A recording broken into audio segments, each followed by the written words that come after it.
تو آگ بھی لگے گی، نفرتیں بھی بڑھے گی. کس طرح سے اس پرٹیکولر چیلنج کو آپ ایڈریس کر سکتے ہیں؟ نے بتایا کہ ہاں نماز پڑھو قربتاً اللہ، روزہ رکھو واجب قربتاً اللہ، زیارت امام حسین علیہ السلام پڑھو قربتاً اللہ. بی کے ساتھ نیکی کی، یہ بی میرے ساتھ نیکی کرے.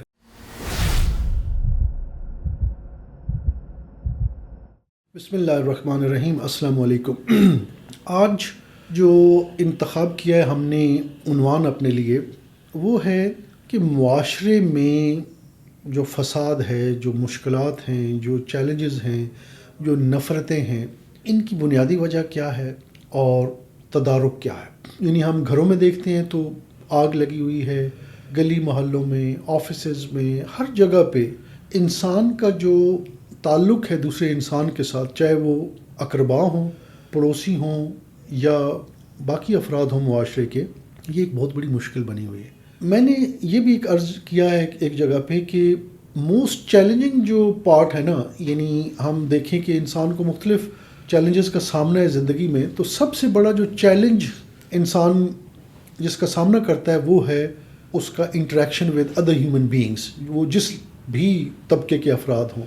اور یہ ہماری تربیہ ٹھیک نہیں ہوتی، ہماری تعلیم کے اندر اور ہماری تربیہ کے اندر یہ پہلو مس ہو جاتا ہے کہ ہم اس اتنے بڑے چیلنج سے کیسے اس کو ہینڈل کیسے کریں. تو آج اپنی زندگی میں جو چھوٹے موٹے سٹیپس اٹھائے اور جو چیز سیکھی، وہ بالکل ایک ہمبل سے انداز میں آپ کے سامنے رکھتا ہوں کہ کس طرح سے اس پرٹیکولر چیلنج کو آپ ایڈریس کر سکتے. جو روٹ کاز ہے اس کی، یعنی جو نفرت اور نفرت کی آگ اور حسد اور جہالت اور غضب، یہ ساری چیزیں جو ہمیں آتی ہیں، یا سب سے زیادہ جو چیز نمایاں ہوتی ہے ہماری گفتگو میں، وہ آپ دیکھیں گے کہ ڈرائنگ رومز ہوں، خواتین کی ڈسکشنز ہوں، مردوں کی ہوں، ٹی وی ڈراموز میں اگر آپ دیکھیں تو ایسا لگتا ہے کہ ہر فرد یہ کہہ رہا ہے کہ میرے ساتھ بے وفائی ہوئی ہے، میرے بھائی نے بے وفائی کی، میری بہن نے کی، میری ماں نے کی، میرے بیٹے نے کی، میرے خاوند نے کی، میری بیوی نے کی، میرے پڑوسی نے کی،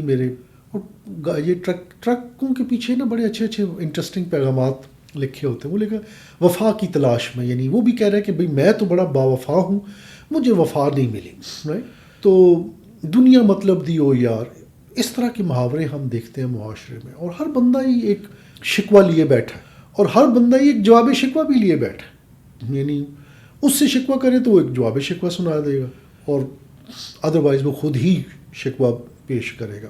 اس کی وجہ کیا ہے؟ روٹ کاز انالیسس کیا ہے؟ مجھے جو چیز سمجھ میں آئی وہ یہ کہ اصل میں جب انسان کو مقصد حیات واضح نہ ہو کہ میں اس دنیا میں کیوں آیا ہوں یا آئی ہوں، اور میری ساخت کیا ہے، اللہ سبحانہ و تعالیٰ نے مجھے کس طرح سے بنایا، میری ساخت کیا ہے، میرے چیلنجز کیا ہیں، میرے اپرچونٹیز کیا ہے، میری اسٹرینتھس کیا ہے، میری ویکنیسز کیا ہے، ان چیزوں کے بارے میں اگر مجھے بتایا ہی نہ گیا، اور بالخصوص کہ یہاں پہ میں ایک پرٹیکولر ہدف کے لیے، ایک مقصد کے لیے یہاں پہ بھیجا گیا ہوں، یہ ایک امتحان گاہ ہے وغیرہ وغیرہ، تو ظاہری بات ہے کہ میرا جو رویہ ہوگا ٹورڈز ادرس وہ ایک خاص نوعیت کا ہو.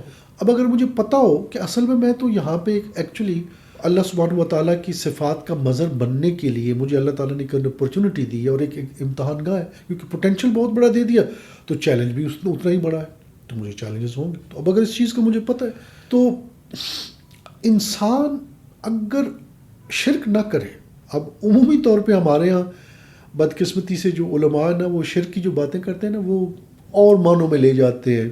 یہ جو ہماری روزمرہ کی زندگی ہے اس میں نہیں لے کے آتے.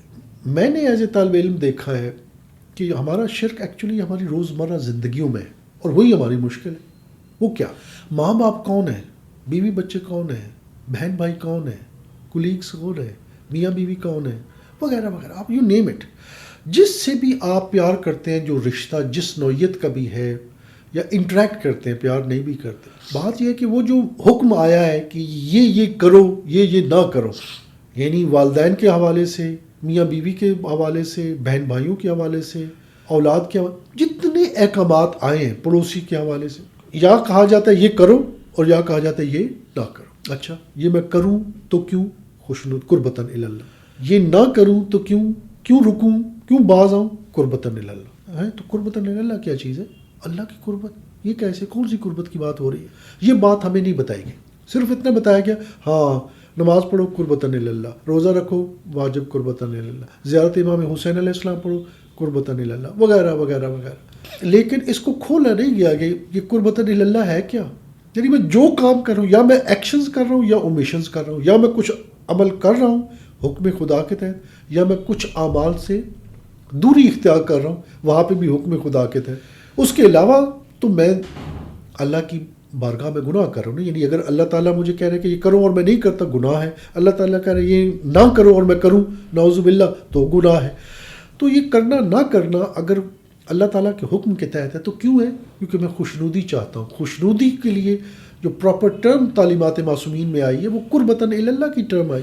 تو اب اگر میں اپنی زندگی میں اس چیز کو سمجھ لوں، یہ مجھے بات سمجھ میں آ جائے اتنی بنیادی بات، تو میں ماں باپ سے جو تعلق قائم کروں گا وہ اس وجہ سے نہیں کہ وہ مجھے کوئی چیز ان رسپانس دیں، یا بچوں کے ساتھ تعلق کروں گا تو اس وجہ سے نہیں کہ بچے ان رسپانس میرا خیال رکھیں وغیرہ وغیرہ. یعنی جتنے رشتے اور جتنے تعلقات کی کیفیتیں ہیں وہ سارے تعلقات حکم خدا کے تحت ہیں یا میں ڈیل کر رہا ہوں. اصل میں انسان پریشان کب ہوتا ہے، شکوہ کب اس کی زبان پہ آتا ہے؟ جب وہ کوئی توقع کرتا ہے دوسرے شخص سے اور وہ توقع پوری نہیں ہوتی، اس وقت وہ شکوہ کرتا ہے یا کرتی ہے. تو سوال ہے کہ اس کو ہم جب میں کسی سے تقاضا میں اپنے بچے کی پرورش کر رہا ہوں بہترین اور کہہ رہا ہوں کہ یہ بچہ ہمارے یہاں بولا بھی جاتا ہے بڑھاپے میں کام آئیں گے، خیال رکھیں گے، تو کیا یہ شرک فعلی نہیں ہو گیا مجھ سے؟ اگر میں اس طرح سے سوچ رہا ہوں، میں کیوں نہیں کہہ رہا کہ مجھے اللہ سبحانہ و تعالیٰ نے یہ ذمہ داری دی ہے کہ میں اس کو معاشرے کا بہترین فرد بناؤں، یہ میں ذمہ داری پوری کروں قربتاً اللہ.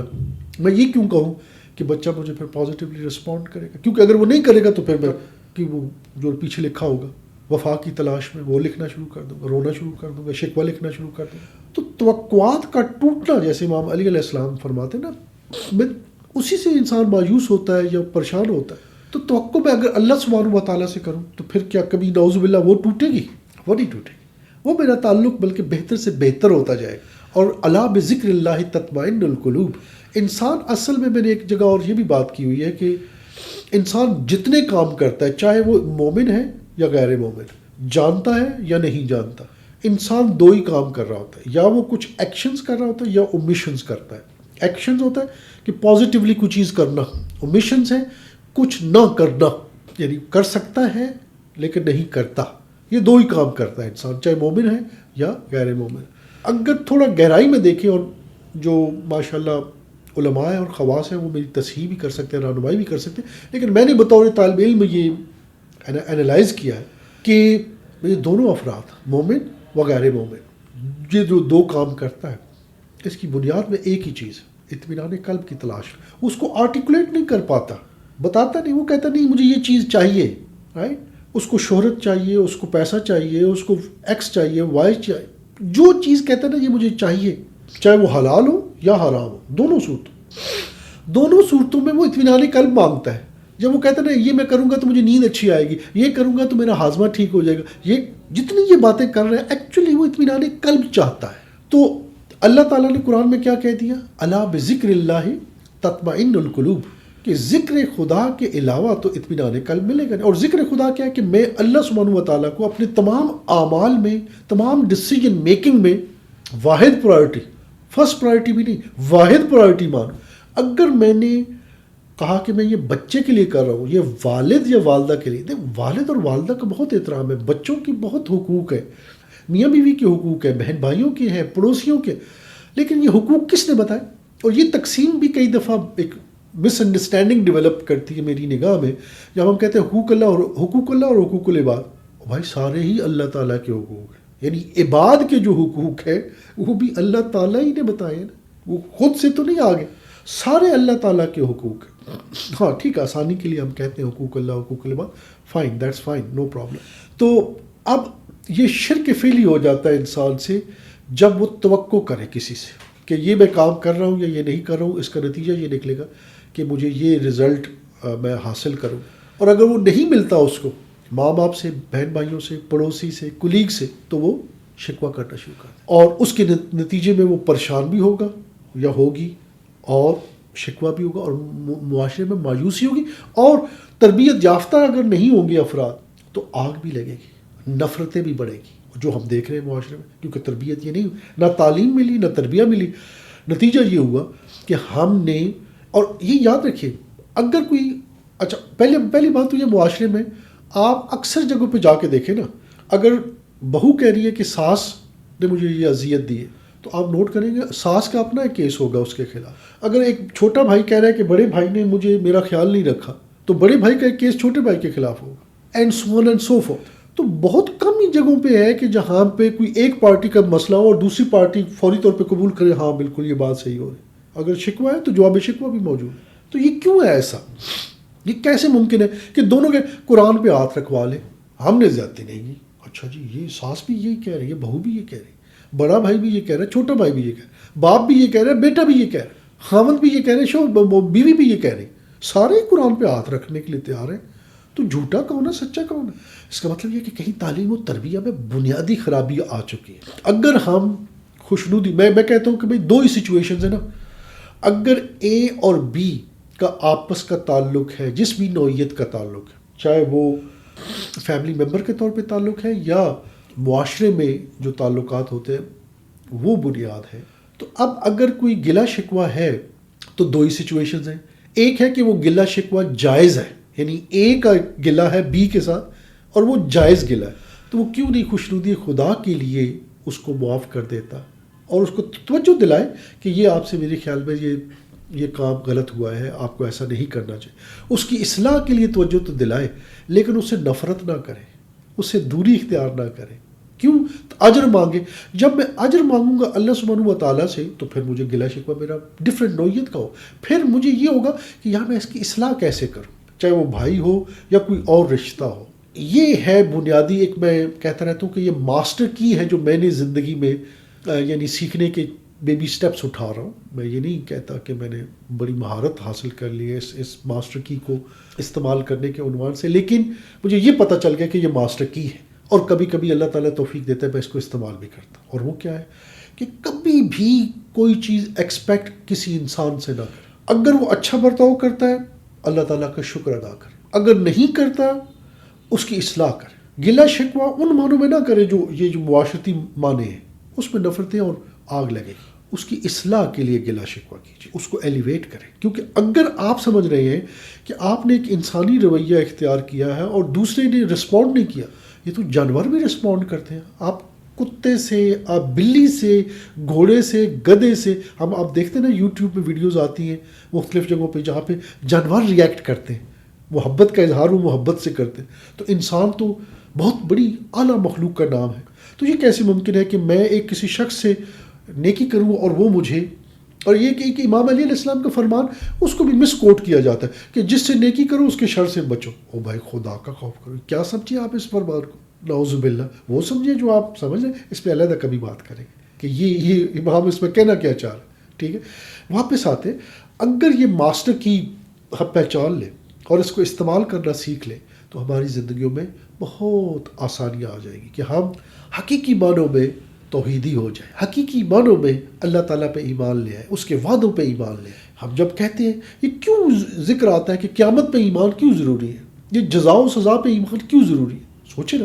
اس لیے کہ انسان تو حوصلہ کر، 60 70 80 90 سال کی زندگی میں اگر بے وفائی بھی تجھے مل رہی ہے، فرض کیا بے وفائی مل کا سامنا ہے، اللہ تعالیٰ تو دیکھ رہا ہے۔ جب وہ دیکھ رہا ہے تو اس کی خوشنودی کے لیے کرنا، تو کیوں تم اس شخص سے، اس پرٹیکولر فرد سے چاہتا ہے کہ وہ رسپونڈ اگر کرے، اچھا انسان ہے الحمدللہ، اللہ تعالیٰ اس کو اجر دے، معاشرے میں خوبصورتی ایجاد ہوگی اگر دونوں ہی اچھے ہوں۔ لیکن اگر وہ اچھا نہیں ہے، جو بھی رشتہ ہے، جو بھی کلیگ ہے آپ کا، تو آپ اس کی اصلاح کیجیے، اجر اللہ سبحانہ و تعالیٰ سے، تو آپ دیکھیں گے شکووں کی ایک تعداد سگنیفیکنٹ حد تک کم ہو جائے گی اور ہم بہتر انسان تشکیل دیں گے۔ پھر دوسرے کو بھی تو تھوڑی شرم آئے۔ کتنے % لوگ ہوتے ہیں جو بے شرم ہو، جو آپ لگاتار نیکی کرتے رہیں اور وہ رسپونڈ نہ کریں؟ یہ تو ایک ٹائنی مائنورٹی نکلے گی، انگلیوں پہ گننے والے افراد ہو، ورنہ انسان رسپونڈ کرتا ہے۔ جب جانور رسپونڈ کرتے ہیں، انسان کیوں نہیں کرے گا؟ کرتا ہے انسان، لیکن چونکہ ہم چھوٹے سا کام کرتے ہیں فوری طور پہ شکوہ کرنا شروع کر دیتے ہیں۔ بھائی نہیں شکوہ کریں، اللہ سبحانہ و تعالیٰ سے اجر مانگیں۔ اس دنیا میں اللہ تعالیٰ کسی اور ذریعے سے دے دے گا. اگر آپ کو یعنی میں نے یہ بھی زندگی میں دیکھا ہے کہ یعنی انسان کی خواہش ہوتی ہے کہ میں نے بی کے ساتھ نیکی کی، یہ بی میرے ساتھ نیکی کرے. پہلی بات تو یہ ہے کہ اللہ تعالیٰ بی اگر نیکی نہیں کرے گا نا، سی اور ڈی سے کروا دے گا اللہ تعالیٰ نیکی. سی اور ڈی سے نیکی اللہ تعالیٰ کروا دے گا. اور جس کو ہم کہتے ہیں ورسٹ کیس سینیریو، اس دنیا میں ورسٹ کیس سینیریو بھی کوئی بری بات نہیں ہے نا. اللہ تعالیٰ کے خزانے میں وہ چیز ریکارڈ تو ہو رہی ہے نا. وَمَن يَعْمَلْ مِثْقَالَ ذَرَّةٍ خَيْرًا يَرَهُ وَمَن يَعْمَلْ مِثْقَالَ ذَرَّةٍ شَرًّا يَرَهُ. تو اللہ تعالیٰ کہتے ہیں تو میں تو ذرہ برابر تو تم نیکی کرو گے نا، اس کو دکھاؤں گا، میں دکھاؤں گا. اور ذرہ برابر عمل بد کرو گا، اس کو بھی دکھاؤں گا. تو دونوں باتیں، بشارت بھی ہے اور نظارت بھی ہے. تو اگر میں واقعی مومن ہوں اور واقعی جزا و سزا پہ میرا ایمان ہے، واقعی قیامت پہ ایمان ہے، جنت و جہنم پہ میرا ایمان ہے، تو مجھے شکوہ کیوں ہوں اپنے رشتہ داروں سے، اپنے کولیگ سے، اپنے انسانوں سے؟ تو پھر میں اپنی زندگی میں خوشحال ہوں گا اور میں باقیوں کو بھی خوشحال کروں گا اس روش کو اپنا کے. امید ہے یہ ماسٹر کی جو میں نے بات کی ہے یہ آپ کے لیے مفید ثابت ہوئی ہوگی. والسلام علیکم ورحمۃ اللہ وبرکاتہ.